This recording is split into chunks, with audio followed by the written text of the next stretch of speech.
Breaking news చూస్తున్నాం. ఇరాన్లో భారతీయులు బలవుతున్నారు. తాజాగా భారతీయ సిబ్బందితో వెళ్తున్నటువంటి ఒక ఎల్పీజీ ట్యాంకర్ పైన దాడి జరిగింది. అయితే ఈ దాడిలో సుమారుగా 28 మంది భారతీయులు ఇబ్బంది పడ్డారు.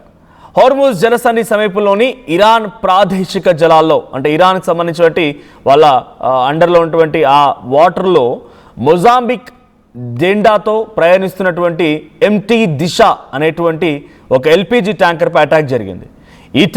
ఈ నౌకలో 28 మంది భారతీయ సిబ్బంది ప్రయాణిస్తున్నారు. భారతీయ సిబ్బంది అంతా కూడా ఇప్పుడు ప్రస్తుతానికి ఈ దాడి తర్వాత కూడా క్షేమంగా ఉన్నారనేది అటు టెహరాన్లో ఉన్నటువంటి భారతీయ రాయబార కార్యాలయం ధృవీకరించింది.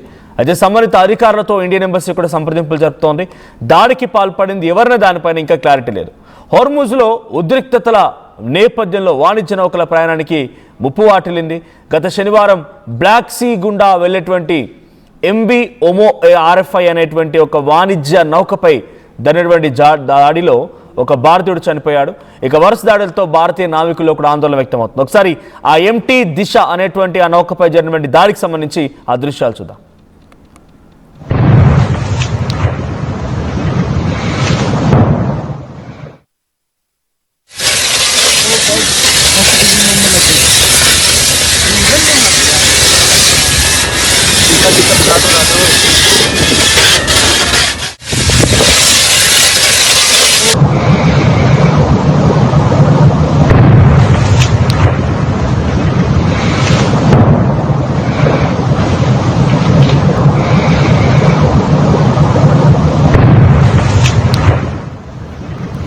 రైట్. సో ఇది ఎంటీ దిశ అనేటువంటి నౌక. దీంట్లో LPG tanker, liquid petroleum gas సంబంధించినటువంటి ఆ ట్యాంకర్ అది మొజాంబిక్ జెండాతో వెళ్తోంది. దీంట్లో 28 మంది భారతీయ నావికులకు సంబంధించి ఎవరైతే ఉన్నారో వాళ్ళు ఉన్నారు. దాంట్లో ఒకసారి దాడి జరిగింది. ఇక్కడ మీకు ఒక ట్విస్ట్ ఏంటంటే ఈ దాడి ఎవరు చేశారనేది ఇప్పటివరకు ఇంకా ఒక ట్విస్టే. ఎందుకంటే అమెరికా కూడా ఆ జలాల్లో కొంత తిరుగుతూ ఉంది. కొన్ని దాడులు జరుగుతూనే ఉన్నాయి. గల్ఫ్ నేషన్స్ కూడా దాడికి దిగాయి. ఇరాన్ కూడా దాడికి పాల్పడుతుంది. కాబట్టి ఇప్పటివరకు ఏ దేశం కూడా కన్ఫర్మ్ చేయలేదు మేము దాడి చేస్తామని ఎవరు కూడా కన్ఫర్మ్ చేయలేదు. సో యాజ్ ఆఫ్ నో జరుగుతున్నటువంటి ఈ దాడికి సంబంధించినటువంటి ఈ సంఘటన ఇంకా ఒక బిగ్ ట్విస్ట్గానే ఉంది. ఇంకా దీన్ని ఎవరు ధృవీకరించలేదు. కాబట్టి ఇరాన్ చేసిన అనడానికి లేదా టెహరాన్లో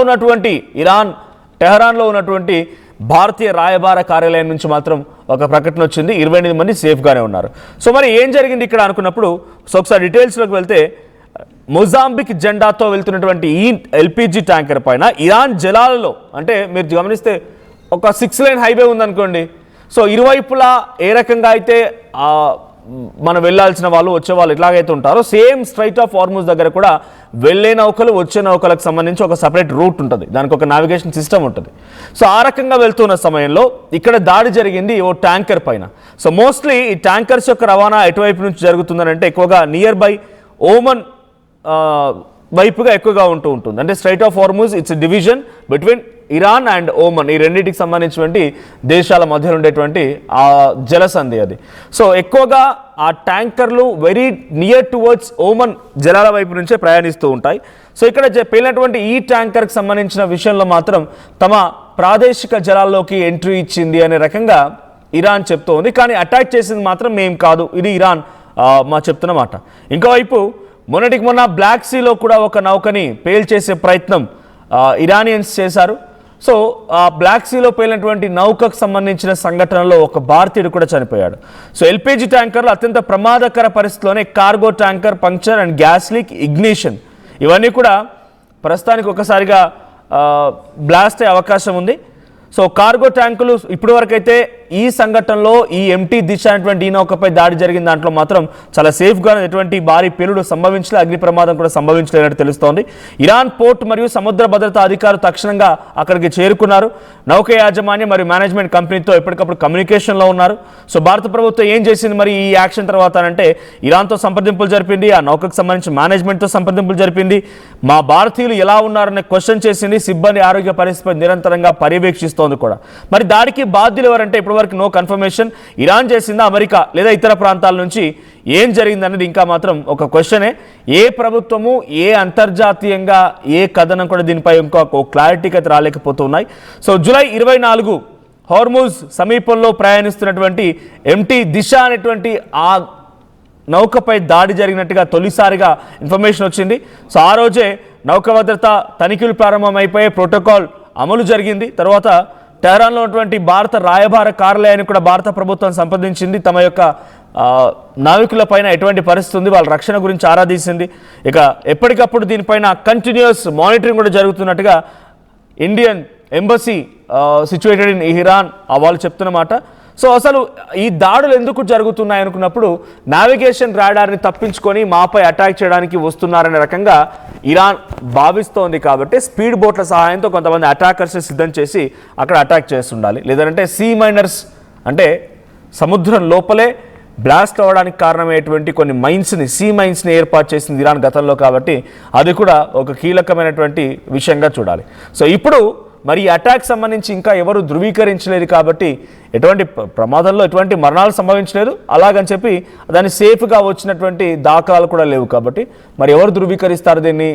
అమెరికా చేసిందా, ఇరాన్ చేసిందా? మోస్ట్లీ ఇరాన్పై అనుమానాలు ఎక్కువగా వస్తున్నాయి. ఎందుకంటే స్ట్రైట్ ఆఫ్ హార్ముజ్ దగ్గర ఎటువంటి అటాక్ జరిగినా ఇరాన్ వైపు నుంచి అటాక్ జరుగుతోంది. లేదంటే కొంత సమీపంగా ఉన్నటువంటి హౌతీలు వాళ్ళ మద్దతుదారుల నుంచి అటాక్ జరుగుతోంది. సో నిజంగానే అమెరికా అటాక్ చేయాల్సి వస్తే స్ట్రైట్ ఆఫ్ హార్ముజ్ దగ్గర ఉన్నటువంటి ఓ నౌకను ఎందుకు అటాక్ చేస్తుంది? సో ఇది ఇప్పుడు బిగ్గెస్ట్ క్వశ్చన్గా ఉంది. ఏదేం జరిగినా ఇప్పటి వరకు జరిగినటువంటి ఈ 24 అవర్స్లో కేవలం ఒక 3 నౌకలు మాత్రమే రోజుకి సగటున ఈ 4-5 రోజులుగా అంటే 23 తారీఖు నుంచి మొదలుకుంటే ఈ రోజు వరకు రోజుకు సగటున 3 నౌకలు మాత్రమే ఈ స్ట్రైట్ ఆఫ్ హార్ముజ్ని దాటుతున్నాయి. దాంట్లో VLCC అనేటిది ఇరాక్ నుంచి చైనా వెళ్తున్నటువంటి నౌక ఒకటి. అంటే చైనాకు పర్మిషన్ ఇచ్చింది కాబట్టి చైనా తీసుకెళ్ళగలుగుతుంది స్ట్రైట్ ఆఫ్ హార్ముజ్ నుంచి తమ నౌకల్ని. ఇక ఎంటీ వెజల్ ఒకటి గల్ఫ్ నేషన్స్కి పోయింది, అంటే అప్ అండ్ డౌన్ అని చెప్తోంది. సో ఇంకొక ఎంటీ వెజల్ కూడా క్యారియర్ కూడా గల్ఫ్ దేశాలకు పోయింది 23rd రోజున. ఇక 24th విషయానికి వస్తే సో 3 నౌకలు పోయాయి. ఒకటేమో VLCC Murban crude near Fujairah. So Fujairah అనేటువంటి ఆ పోర్ట్కి ఒక ఎంటీ లోడెడ్ వెజల్ వెళ్ళింది. ఇంకోటి 2 బల్క్ క్యారియర్స్ 2 కూడా స్ట్రైట్ ఆఫ్ హార్ముజ్ దగ్గర నిలిచిపోయాయి. అంటే మొత్తంగా లాస్ట్ 48 అవర్స్గా ఈ జలసంధిని దాటింది కేవలం 9 నౌకలు మాత్రమే అటు ఇటుగా. దాంట్లో 5 కూడా ఎంటీ వెజల్స్, అవన్నీ కూడా గల్ఫ్ కంట్రీస్ వైపుగా వెళ్ళాయి. 4 మాత్రమే ఇతర దేశాల వైపుగా వచ్చి దాంట్లో చైనాకు ఒకటి, రష్యాకు ఒకటి, భారత్కి ఒకటి. అంటే మొత్తంగా ఈ 48 అవర్స్ నుంచి 23rd నుంచి ఈరోజు 25th and today till now నేను చెప్పే వరకు కేవలం 9 నౌకలు మాత్రమే జలసంధిని దాటుతున్నాయి. అంటే ఎంతటి కట్టుదిట్టమైనటువంటి భద్రత, ఎంతటి ఒక రెస్ట్రిక్షన్ ఈ జలసంధిపై కొనసాగుతున్న అర్థమవుతోంది. సో ఇప్పటి వరకు జరిగినటువంటి ఈ దాడికి సంబంధించి భారతీయులు గతంలో బ్లాక్ సీ దగ్గర జరిగినటువంటి దాడిలో ఒకరు చనిపోతే ఇప్పుడు మళ్ళీ 28 మంది ఇబ్బంది పడే పరిస్థితి వచ్చింది. ఎటువంటి మరణాలు లేవు, ఎటువంటి గాయాలు కూడా లేవు, కానీ కొంత సురక్షితంగా ఉన్నారంటగానే official information from Iran based Indian embassy నుంచి వస్తోంది. సో వారంతా క్షేమంగా ఉన్నారని చెప్పి ట్విట్టర్లో కూడా ఈ విషయాన్ని వెల్లడించింది. ఇరాన్ జలాల్లో డిషా నౌక పైన జరిగినటువంటి దాడి విషయం మా దృష్టికి వచ్చింది. ఈ నౌకలో 28 మంది భారతీయ సిబ్బంది ఉన్నారు. సంబంధిత అధికారులతో నిరంతరం సంప్రదింపులు జరిపి వారందరూ సురక్షితంగా ఉన్నట్టుగా ధృవీకరించామనేది ఇండియన్ ఎంబసీ ఆన్ ఎక్స్ వాళ్ళు ట్వీట్ చేసిన మాట ఇది. సో ఎలా జరిగింది దాడి, ఎవరు చేశారు, ఏంటి అనేది మాత్రం ఇప్పటివరకు ఇంకా అఫీషియల్గా అనౌన్స్మెంట్ లేదు. ఇంకా మేము దాని మీద అన్వేషిస్తూ ఉన్నాము. సో ఈ ఘటనకు ముందు రోజే విదేశాంగ మంత్రి జైశంకర్ సముద్ర భద్రత పైన కొన్ని కీలక వ్యాఖ్యలు చేసుకొచ్చారు. ఆయన సముద్రంలో పనిచేసే సిబ్బంది, పౌర నౌకలు, కీలక మౌలిక వస్తువులపై ఎలాంటి దాడులైనా భారత్ తీవ్రంగా వ్యతిరేకిస్తుందని అన్నారు. సో అంతర్జాతీయ సముద్ర మార్గాలు అంతర్జాతీయ చట్టాలకు అనుగుణంగా సురక్షితంగా ఎలాంటి ఆటంకాలు లేకుండా ముందు కొనసాగాల్సిన అవసరం ఉంది. సో నావికులు, పౌర నౌకలు లేదా కీలకమైనటువంటి మౌలిక సదుపాయాలపై దాడులు ఎట్టి పరిస్థితుల్లో కూడా మేము యాక్సెప్ట్ చేయమని ఇండియా నుంచి ఒక వార్నింగ్ కూడా వచ్చింది Indian minister of external affairs నుంచి. సో అయితే బ్లాక్ సీ దగ్గర లాస్ట్ 1 వీక్ బ్యాక్ శనివారం రోజున MV OMO R5 అనేటువంటి వాణిజ్య నౌక పైన జరిగినటువంటి దాడిలో ఒక భారతీయుడు మరణించి దానిపైన చాలా కీలక వ్యాఖ్యలు చేసింది మన minister of external affairs. So July 18న రష్యాకు సంబంధించిన ప్రాదేశిక జలాల్లో రష్యా అండర్లో ఉన్నటువంటి ఆ వాటర్స్లో ఈ దాడి జరిగితే దాంట్లో 10 మంది ఉన్నారు. 10 మందిలో 3 భారతీయులు ఉన్నారు, ఒకరు మాత్రం చనిపోయారు. సో ఇప్పటివరకు ఎంబసీ ఆఫ్ ఇండియా ఒక అఫీషియల్ స్టేట్మెంట్ ఇచ్చింది ఈ నౌకపై అటాక్ని. So I will read about that.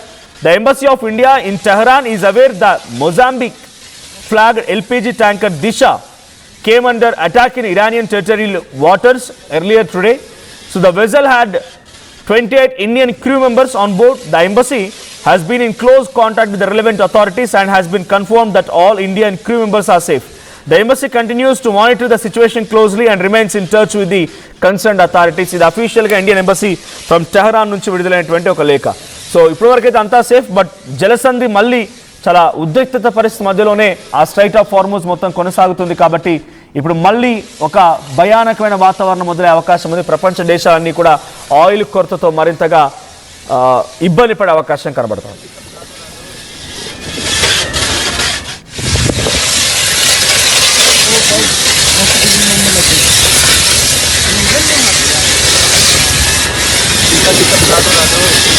Kita